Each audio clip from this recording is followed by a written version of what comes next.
பிரான்சில் வீட்டு வாடகையில் பாரிய அதிகரிப்பு ஏற்பட்டு வருவதாக வாடகை வீடுகளில் வசிக்கும் மக்கள் கவலை வெளியிட்டுள்ளனர். எவ்லின் மாவட்டத்தில் 45 ஆண்டுகளாக ஒரே வீட்டில் வசித்து வரும் முதியவருக்கு அவரது வீட்டு உரிமையாளர் எதிர்பாராத அளவு வாடகையை உயர்த்தியுள்ளார்.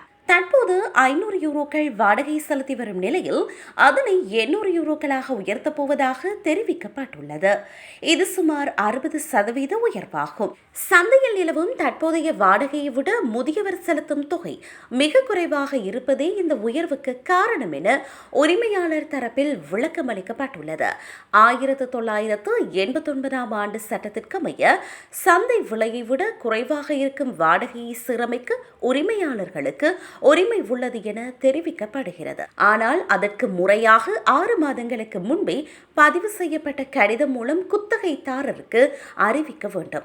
இந்த வாடகை உயர்வை சட்டப்பூர்வமாக மேற்கொள்ள அந்த பகுதியில் அதே அளவுள்ள குறைந்து 6 வீடுகளின் வாடகை விவரங்களை உரிமையாளர் ஆதாரமாக அளிக்க வேண்டும். முதியவர் வசிக்கும் பகுதியில் இதே போன்ற வீடுகள் 600 முதல் 1000 யூரோக்கள் வரை வாடகைக்கு விடப்படுவதால் உரிமையாளரின் கோரிக்கை நியாயமானதாக தோன்றினாலும் இதில் ஒரு முக்கிய சட்ட சிக்கல் உள்ளது என குறிப்பிடப்படுகின்றது.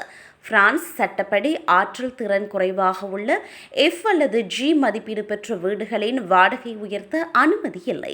குறித்த முதியவரின் வீட்டு உரிமையாளர் இதற்கான முறையான சான்றிதழை இன்னும் பெறாததால் தற்போதைய சூழலில் அவர் வாடகையை உயர்த்த முடியாது என நுகர்வோர் சங்க வழக்கறிஞர் சுட்டிக்காட்டியுள்ளார்.